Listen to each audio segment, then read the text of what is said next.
This program is made possible by the partners and friends of Bob Yandian Ministries. Coming up on this episode of Student of the Word.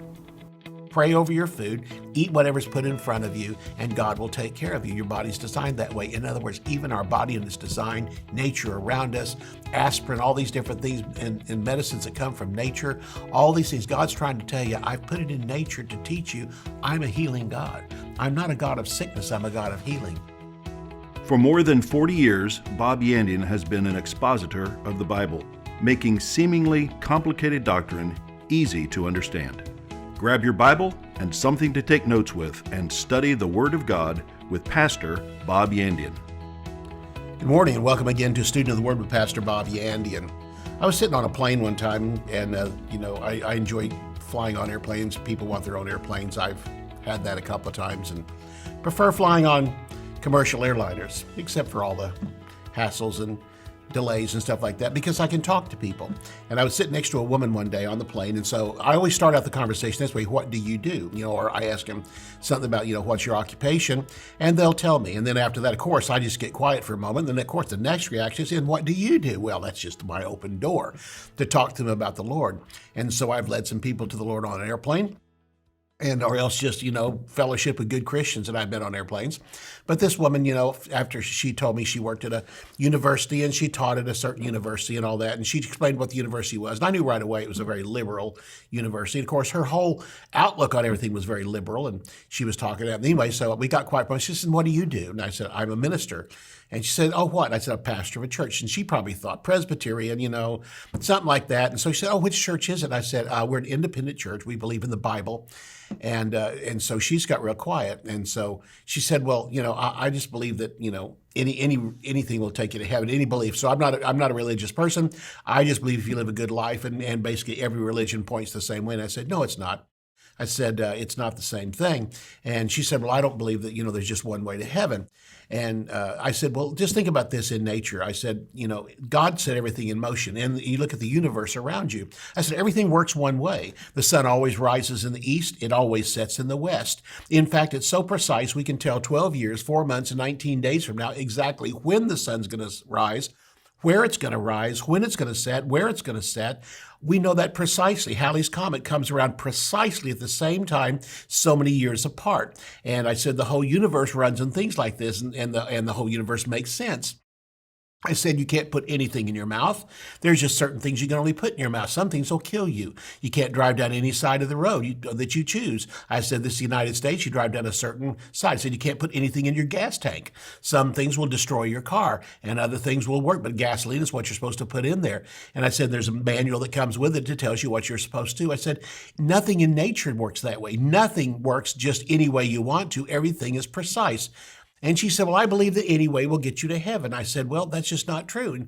And I said, if you're lost, you come up on a street corner. And I said, say you're in a particularly large city, but you're lost. You don't know where you're going. You're trying to go to a particular highway. And you pull up to a corner, and there's 5 people standing there. And they're all talking. You say, hey, guys, can somebody help me? How do I get to Highway 23? And one says, it's this way. You go this way. And somebody else says, no, it's the other way. They point that way. I said, then somebody says, no, and they point the other way. And somebody, fourth one points the other way.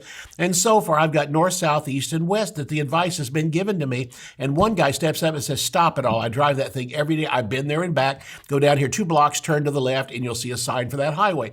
Do I tell him he's arrogant? Do I tell him, well, how stuck on yourself are you? Because that's what she said. If Jesus says I'm the only way, then Jesus is arrogant. And I said, no, I would thank him for giving me the correct directions. I said, you should be thankful that Jesus came through all this muddleness, all this north religion, south religion, east and west religion, and said, I am the way, the truth, and the life. Because I've been to my Father. I'm going back to my Father. I've been there now, and I've come here to earth. And so anyway, she just got real quiet and didn't have much to say after that.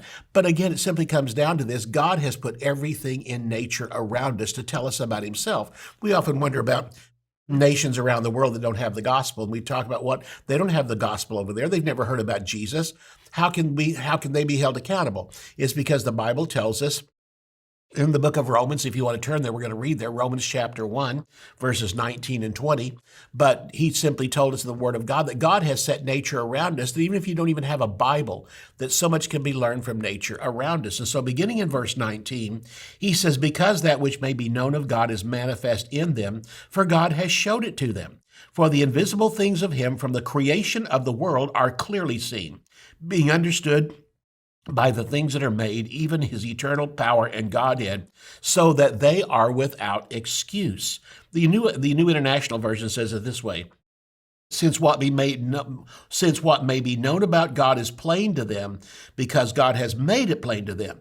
For since the creation of the world, God's invisible qualities, his eternal power and divine nature have been clearly seen, being understood by what has been made, so that men are without excuse. In other words, when people stand before the Lord and they stand at the great white throne judgment and they have not accepted Jesus as their Savior, this verse says there'll be no excuse. It comes down to this: God's goodness is not only shown to sinners, it's shown to Christians. I mean, God is so good. Look at the universe around us. How can you believe in evolution? How can you believe all this just happened at one time?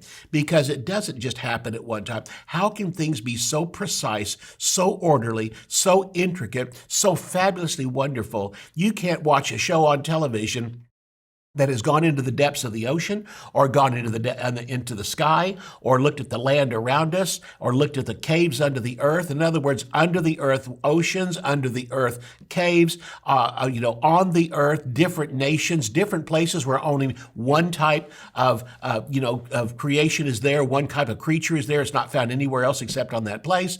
And then finally you start heading toward outer space. You find the intricacy of God. I was watching a show one day and they were talking to scientists who had just discovered, like, suddenly they found new universes out there. Basically, just this thing gets bigger and bigger. And they found it, and it was so intricate, so fabulous, so beautiful because of the Hubble telescope, all the things we've been able to look into outer space with, further and further into outer space. And we find out there is no limit to it. There's probably no two planets that are the same. And they were talking about this. And one guy was talking about, well, does this further, increase your belief in evolution? He goes, no.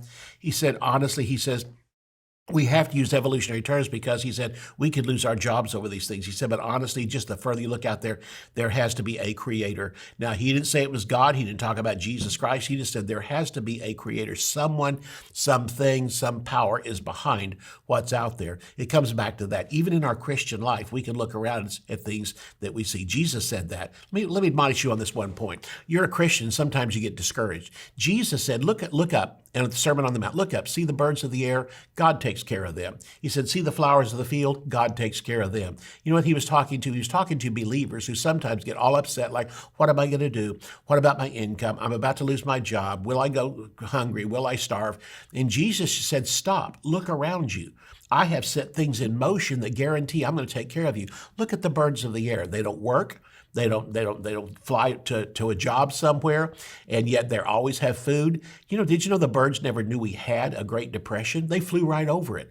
And they probably looked down and saw those lines down there, standing there, of people waiting for bread, and they probably thought, what's going on down there? Because they never missed one day of food. God provided for them. That's what God's intended for us to do, is to realize in the midst of depression all around us, a lack of food in this world, God's going to supply for us. My God shall supply all my need according to his riches in glory. Look at the birds. He said, look at the flowers. The flowers don't work. They don't toil, but yet they're dressed better than Solomon was. And you begin to wonder, will I have enough money to buy clothes for my children? And it all comes back to this: I've never seen the righteous forsaken or their children, their seed, out begging bread. God guarantees it. So stop sometime. Quit getting all upset and look around you. Look at the grass around you and realize I can't make one blade of grass, but God has made trillions of them all around the world. And yet, I drive by this every single day. Stop for just a moment. Look up and see the clouds and realize that God has set this whole earth in motion, and everything feeds off everything else. It's simply this: there's seasons of hot, there's seasons of cold, there's seasons of dry, there's seasons of wet. So it is in your life. It simply means like this: if God brings Halley's Comet around every so often, and we know exactly precisely when, then you can bank on it. God's going to come back around again and supply your need. So everything you're going through right now, all the problems you have are momentary. God's going to come through. What a fabulous thing. Let's get back to this passage of Scripture again. It said they are without excuse. Let me tell you what nature teaches us. We learn that God is omnipotent. That's all powerful. These are things brought out in here. We learn about his eternal power.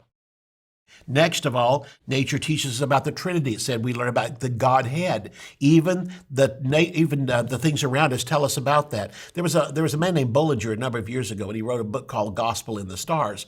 And he really brought out the fact that all the things that that Satan has, and I mean everything from the zodiac and worshiping these things and looking to your horoscope every day. He said it starts out with something real. Satan just perverts it. He said God has put the gospel in the stars. He said he went through the 12 signs of the zodiac, and he talked about Virgo, the virgin birth of Jesus Christ, Aquarius with the water pot, the outpouring of the Holy Spirit on the day of Pentecost. Sagittarius has a bow and arrow aimed all the way across, and it's aimed right at the heart of Scorpio. It goes all the way across it, and right at the heart of Scorpio, which tells what Jesus Christ did. He arose and conquered and spoiled principalities and powers, made a show of them openly. Went through all 12 of them, and just teaching how that God has just put the gospel in the stars, but also God has put the fact that after you're born again, he has the Holy Spirit. After you're born again, he still wants to overcome Satan in your life, and you overcome Satan by standing on the Word of God. All these things are presented in the stars around us, and then we stop and look around us everywhere we look. There was a story about a man driving down the street, and his son, they both were Christians. Says, Dad, he said, God made everything. He said, yes, son, God made everything. He said, well, he made the grass, yes, the trees, yes. He said, did God make that building? And the man stopped for just a moment and said, no, son. He said, God does the hard things. He leaves the simple things to us. And the simple thing is we take what God's already created and just make something out of it. So the beauty of it is, again, God has done the impossible. God has just done what man cannot do, and we stand in awe of it. And so it all comes back to that Creator who has left us that gospel again in the stars. Again, we learn that God is omnipotent, his eternal power. Next of all, his Godhead. We learn about the Trinity. Without a preacher, nature teaches us of salvation. And without a preacher, he teaches us that he's going to supply all of our need according to his riches and glory by Christ Jesus. Nature teaches us about God's love, the power of the Spirit, redemption, the preciseness of how he is, the beauty of his character. You look at nature around us, everything's gorgeous, the different colors. And I've heard from people who have died and gone to heaven, or from books that are written about people who died and went to heaven. Down here, we haven't even seen colors compared to heaven. Heaven has so many different colors, and even artists today tell us, with the three basic colors we have, which is yellow and blue and red, that those things, all in different combinations, it's almost infinite the number of colors we can get from it. And so it simply comes back to this. Again, God is the author of all of this, and that's the God that saved me. The God that wants to save you. The God that redeemed me wants to redeem you. Takes care of me, wants to take care of you. Brought me into his family, wants to bring you into his family. The same thing is true over and over again, that this is what God presents. And we're going to find out that healing is also presented in nature around us when we come back, because we're talking about the healing power of God. And I have a book called How Deep Are the Stripes? And this brings out so many things about God's will to heal everybody, where sickness comes from, where healing comes from. And all the things that God wants to do for you are found in this book. And so when we come back from the break, we'll continue on with this subject, but we're going to switch over to the subject of healing, because not only does God show us everything about his character, we're going to find out his character is also healing. One of his names is Jehovah Rapha, the Lord who heals us. See you right after the break. With sin, Adam opened the door to every spiritual and physical curse for all mankind, including sickness. Jesus said, "The thief comes to steal, kill, and destroy. I have come that you may have life, and that you may have it more abundantly." In How Deep Are the Stripes, Bob Yandian reveals that sickness and disease are the outward manifestations of eventual death. Their sole purpose is to keep you from fulfilling God's plan for your life. But Jesus came to give you life that includes health, wholeness, and victory in the course God has set before you. Jesus conquered death, hell, and the grave, and gave you authority over every sickness or disease that would ever try to steal the health that belongs to you. Apply the revelation in this powerful book, and you will be equipped to walk in the wholeness which is yours in Jesus Christ. To order How Deep Are the Stripes, visit bobyandian.com or call 918-250-2207. Bob Yandian Ministries is training up a new generation in the Word of God. Because of your generosity and faithfulness, this teaching ministry is able to change countless lives. You will never know until you get to heaven how many people received Jesus, were filled with the Holy Spirit, healed, or found God's will for their life through your support and prayers. If you would like to schedule Bob Yandian to speak at your church, event, or conference, Go to bobyandian.com/invite or call 918-250-2207. Healing is part of God's plan for us.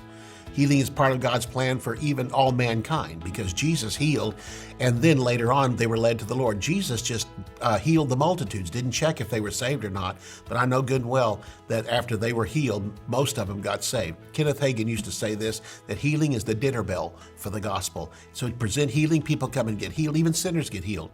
I was at a Catherine Kuhlman meeting one time, my wife and I went to a couple of those, and one man gave his testimony. He came to ridicule. He came and he was laughing. He came to watch and expose it. He was going to show everything wrong, and he got healed. And he said, I couldn't believe it. He said, my sickness just disappeared right out of my body. He became a believer in Jesus Christ, received the Lord as his Savior. His life was changed. And this is what it is. It's all part of God's plan. So nature teaches us God's plan. Look with me very quickly at Psalm 8, the 8th Psalm. Let's begin in verse 3. Here, David said, when I consider your heavens, here we come right back to the plan that we had in Romans chapter 1. When I consider your heavens, I have to think that David is out there laying on his back with sheep all around him as a shepherd, just looking up into the nighttime sky and fascinated by the awesomeness of God, even without a Bible. When I consider your heavens, the works of your fingers, the moon and the stars which you have ordained, what is man that you are mindful of him, and the son or the offspring of man that you would visit him? For you have made him, that is mankind, a little lower than the angels, but you've crowned him with glory and honor. And you have made him to have dominion over the works of your hands, and you put all things under his feet. So to the redeemed man, nature shows man's place in God's plan.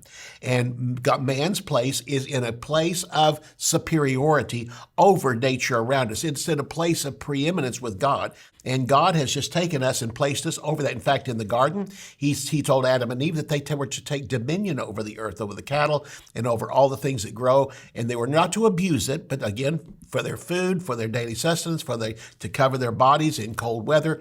All this was given to mankind, and man was supposed to take it and have dominion over it. To the redeemed man, nature shows man's place in God's plan. And this is what he's telling him, that as a Christian especially, we have the power of the Holy Spirit, but we also have been given our authority in the name of Jesus. We can take authority over the works of Satan around us. He said no plague would come near your dwelling. And so, again, we can see that come to pass in our life. We can have protection for our family. And in the name of Jesus, we can speak to things. He said, again, Jesus spoke to trees that died. And it says over in Romans chapter 8, what shall we then say to these things? We say to these things, if God be for me, you cannot be against me. And so to be able to speak to things, Jesus spoke the word from his mouth. And this is what we have as part of our dominion in this earth. Man was given dominion, and nature is here to serve mankind. Plants and animals are our food. They are also our clothing. We found this out in the garden. But nature's purpose is also to keep us well. God has put healing in nature around us. Just like the stars can teach us things, the planets can teach us things, the comets can teach us things, the galaxy can teach us things, the intricacy of how all this stuff works together, we can stop and look at nature around us. And God has put healing into nature. Nature reflects God. The universe reflects God. God has put his nature into everything around us so that when we look around us and see these things, we can begin to understand some of the attributes of God. Of course, they cannot tell us all the attributes of God. We will be forever in eternity learning more and more about God every single day. He is unlimited. But around us, the things we need for life, he shows us he wants to take care of us. Birds, he shows he wants to take care of us. Again, flowers, he shows he wants to clothe us. But here we have with nature around us also, in the plants and in the trees and all the things we see as far as vegetation around us, he's also put his plan for healing. Plants exchange carbon dioxide for oxygen.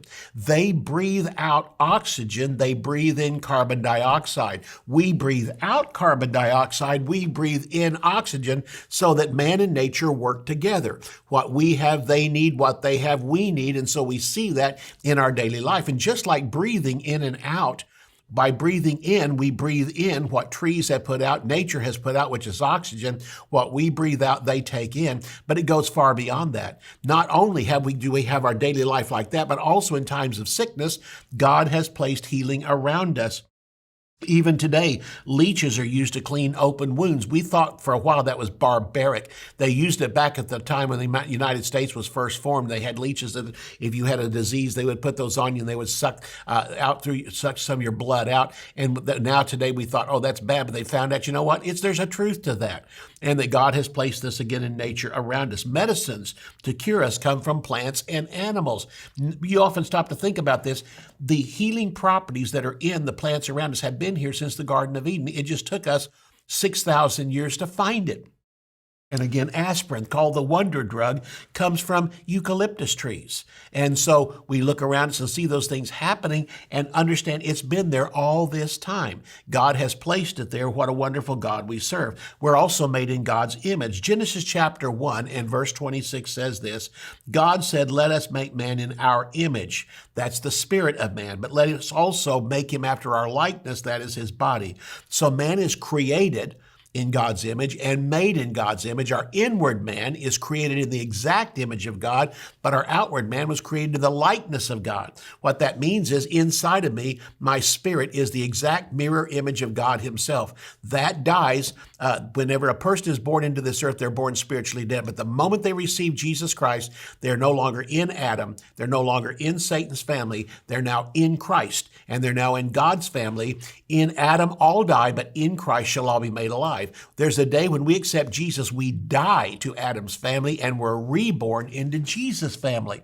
And this is the beauty of it, what God is telling us. So, again, God said, let us make man in our image and after our likeness. So our spirit was made in God's image and our bodies made in his likeness. What do we mean by his likeness? Well, our bodies, we all look different. I can tell, one man from another, one woman from another. My friend, I can recognize him. I don't recognize this person. And yet there's attributes they all have. We all have noses, we all have ears, we all have eyes, we all have hands and feet, all those different attributes, but yet beyond that, it changes. God also is mentioned in the Word of God as having ears that hear and hands, and he sits on the throne, and the feet of God, all those things are mentioned about him. So our body is made in his likeness, but our spirit on the inside is made in his exact image. So the difference there is that. But again, in both cases, God was the pattern for it, for our spirit man on the inside and for our natural body on the outside. So again, God's nature is healing, and he placed it inside of us. All we see in nature around here, he's placed inside of us. And so not only does nature on the outside have medicines to give to us and things that we can take and help that God has placed in there, also God has built it into our own body. Again, our body filters out poisons through our breath, through our sweat, through our wastes, and keeps the nutrients from the food inside of us. The body was designed to filter and to keep itself well. Think of all these things. Your body has lungs, liver, kidney, appendix, tonsils. All these things are filtering agents in your body.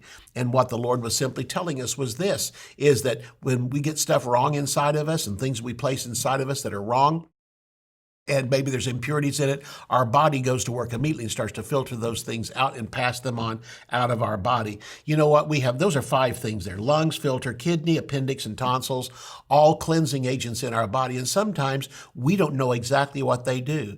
You know what? When it comes to the tonsils, when I was 5 years old, I had earaches, bad earaches. And my mom took me to the doctor. He said, well, we need to take his tonsils out. Well, they took the tonsils out. You know what? Sure enough, my earache stopped. And so my mom was happy about that, but I began to gain weight. My mom said before I was 5 years old, I was just a skinny little kid. But when we had my tonsils taken out, I began to gain weight.